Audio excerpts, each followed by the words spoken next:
Hi, my name is Trevor Teisman from KBandstraining.com.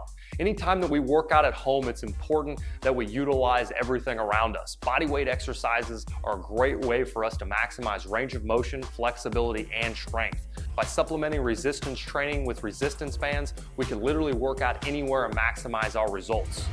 The KB Duo sliding squats is going to be a tough exercise to get into until you get used to it. Grab your KB Duo and slide the handle off to the side to create our foot cradle.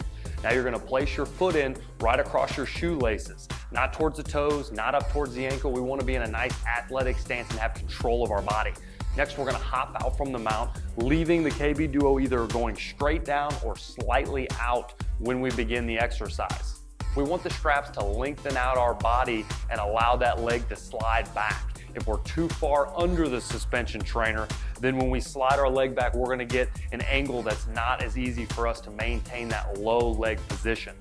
As you get ready to begin, get your balance point, hop out from the mount, let that hip slide back, and then move into the reps. If you don't have that great of a balance, go ahead and put out a stability ball, a chair, or anything to help you stabilize yourself as you slide back into the single leg squats. Remember, posture is key. Your chest is in charge of everything. Find a good central point to stare at, something small to help you balance, and then drive that leg back, coming up in your hips. Never let the knee go behind the toes, and always work up from the hip girdle. Complete 4 total sets. We've got 4 on the right, 4 on the left with 12 reps in each one. On our 5th set, we're gonna complete 12 reps and then come down at a 90-degree angle and hold for 30 seconds. This is really gonna burn on our legs and help us build strength. The Kbands stability ball wood choppers is completed by placing your hands on top of the stability ball. You're going to be in a nice plank position with your feet about shoulder width apart. Next, we're going to begin the chopping motion right in the middle, strengthening our abs and reaching out for our upper body activation. Keep in mind now, if you're not as strong, you're going to keep your elbows down. You're not going to go quite as far out, but if you're more advanced, then go ahead and take those elbows up as far above your ears as you can.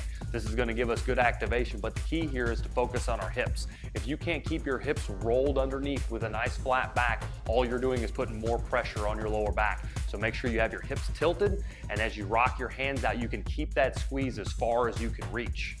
10 to 15 reps and then move it directly into the rotational movement. We're going to be going around the world continuously for 10 to 15 seconds in both directions, getting a little bit different of an angle for us in our abs.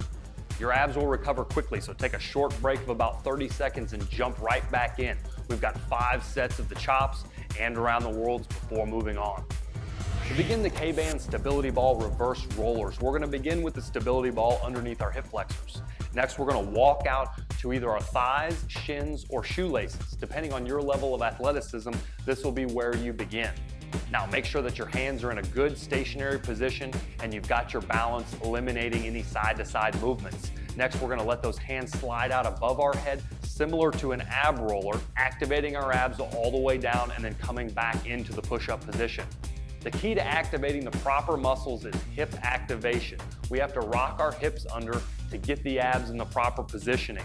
If you let the ball rock your hips backwards and arch your back, you're going to feel a little bit more pressure in your back than your abs. This can be completely eliminated by rocking your hips under, squeezing your butt, and maintaining a nice, strong abdominal position as your hands raise above your head.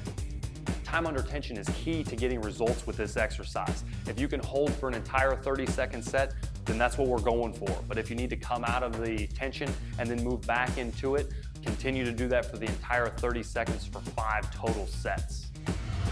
The hip flexor circles exercise is going to be completed both forwards and backwards to get full range of motion through our hips. First, begin with either your left or your right leg, and we're going to go through the forward motion first. Kick the knee out to the side and keep your foot underneath your knee. It should be a 90-degree angle, so our dominant force here is going to be our hip, and we're not going to be swinging with our foot. Drive the knee out to the side first. Open up the hips and then bring it around, back, swinging through. Keep that good 90 in your leg, out and around for a total of 15 seconds. As soon as you finish that, you're going to move on to the right leg, and then we're going to be doing the 15 seconds there as well. Open the hip first, drive the knee up and around, and then move on to the reverse movements. As you can see, your base leg glutes are gonna be on fire as well. It's not only working your hip flexors, it's working your glutes as well. So make sure that you keep that good posture. Don't let the knees buckle, stand tall, stand strong, and make your glutes fire. When we're going in the reverse direction, keep in mind it's the same exact motion, but it's in reverse. So we wanna drive that knee forward. You should be in a bent leg position, not straight. And then open up that hip, closing the gap, going around in the circle for an additional 15 seconds. 15 seconds for the forward, forward, back, back for 3 total sets is gonna be a great workout for our hip flexors and glutes.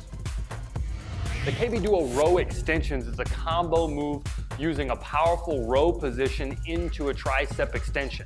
Now you're gonna have to mess with your footwork a little bit. The closer you are to the mount, the heavier you'll be, the farther away, the lighter you're gonna be.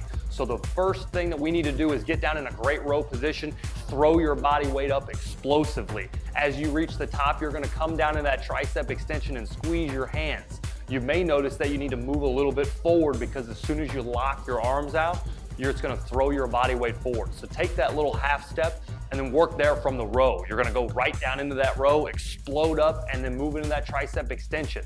Keep in mind, when you're using the KB Duo, we have to wait on our body weight to keep the amount of resistance. So when you throw your body weight and you hit that tricep extension, you have to wait for that body to come back into your hands so that we can decelerate through our muscles and get more burn.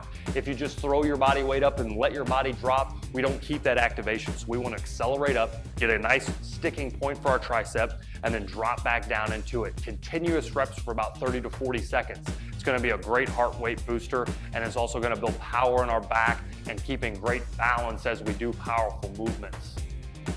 For more bodyweight exercises, head to KBandstraining.com and check out the Kbands live fitness section.